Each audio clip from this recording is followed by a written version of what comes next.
Freedom's the answer. What's the question? You're listening to Ernest Hancock.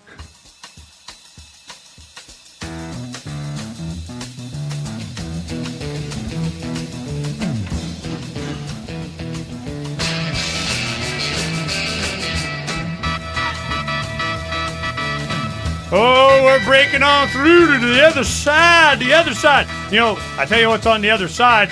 It's the dark side. It's the bad guys. Bad guys just being bad. You know why? Because they can. And you know, and what's being bad? I don't even care. You know, I just want make sure that they're not able to be bad to me. I mean, it's real simple. I just want to be left alone. And will you quit rumpling the paper? What are you, Rush Limbaugh? You know what I want to do is just be left alone. There are those that won't leave me alone. And John Green's here to help us understand how they're not leaving us alone. Now, is there some more you want to go on about, what is it? What's the name of the bill?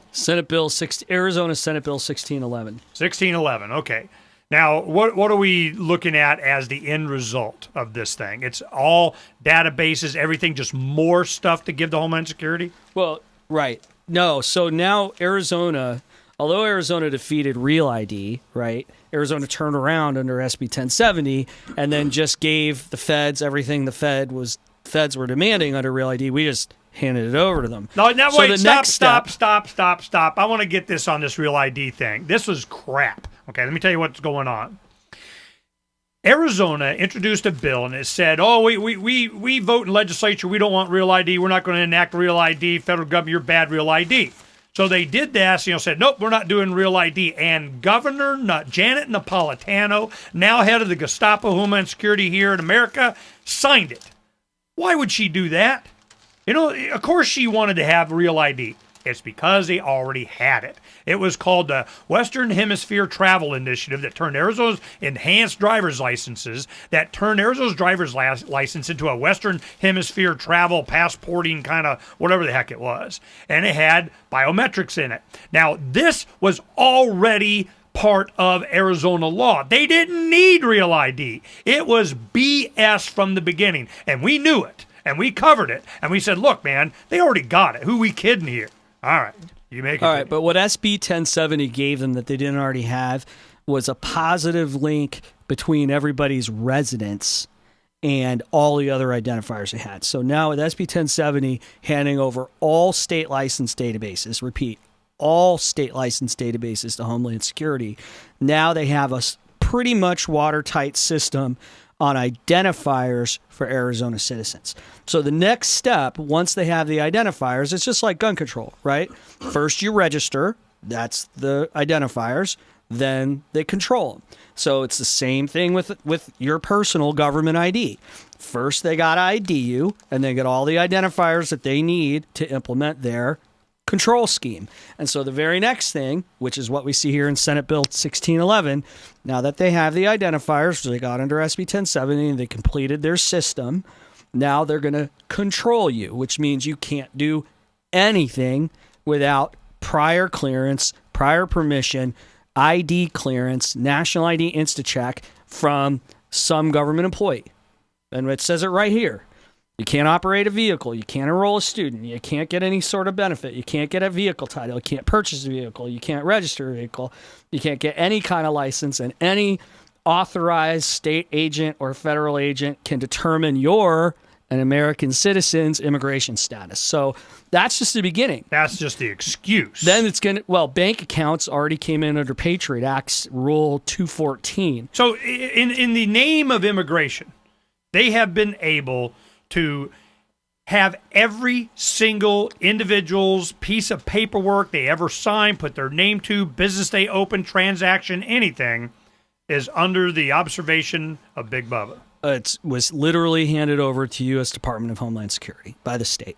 That's right. So these are your conservatives, and how interesting is it that those quote unquote, they're not real conservatives, but those quote unquote conservatives go out to the Tea Party, whip them up in a frenzy over illegal immigration, and then implement the New World Order agenda right on top of it under the name of stopping illegal immigration. It's not just illegal immigration. This stuff doesn't just apply to illegals. This applies to Everybody. You know, it started off, I remember in the 90s, it was all about the children, okay? Well, how they did that, it was deadbeat dad legislation. That was the first time that you really brought in driver's licenses that were under some kind of, everybody had to check and see if you're a deadbeat dad somewhere. Deadbeat dad legislation in 1995 created the I-9 Employment Eligibility Database at the Department of Labor and implemented the authority for states to transfer their information about people's employment into the federal Department of Labor database. Which now is all Homeland Security, everything. All anyway. Homeland Security, right. So you can see that this was a progression. As people are calling all you Social Security ID and Big Bubba wanting forehead hand people, they're going, oh, you just crazy. All you people just crazy. Well, all they are waiting on is technology.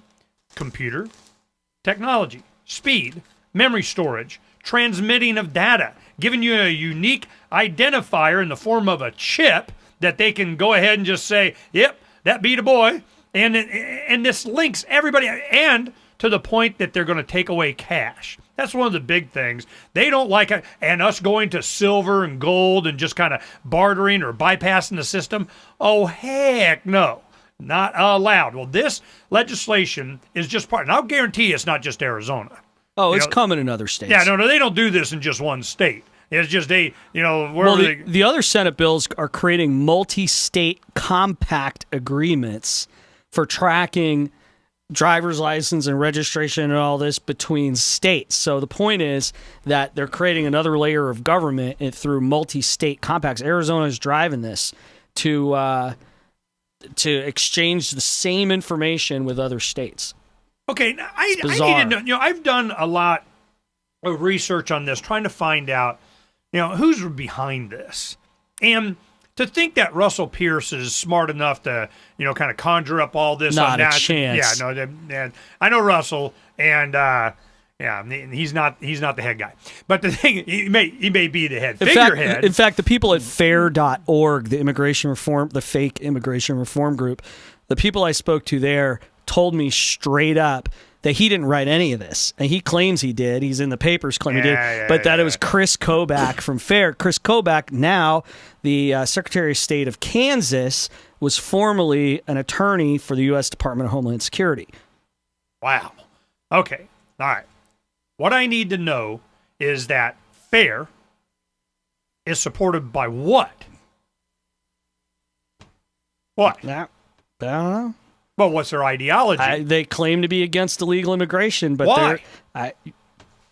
Because America? I don't believe. No, there's more to it. No, America. There's more. No, there's America. There's more to it. Well, the thing is, what's interesting to me is this birthright citizenship thing too. Yeah, wasn't it even Rand Paul came out with some kind of anti-birthright thing?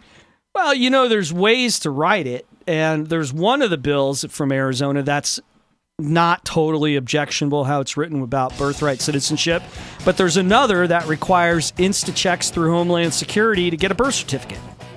So no one gets a birth certificate unless Homeland Security says you get a birth certificate. That's as you're in labor, they come in, got a form for you to fill out. They don't need to make sure that Let me see your ID. I got to swipe it against the Fusion Center database. Yeah. There's a lot more. You guys stay right there. We'll explain it to you when we come back.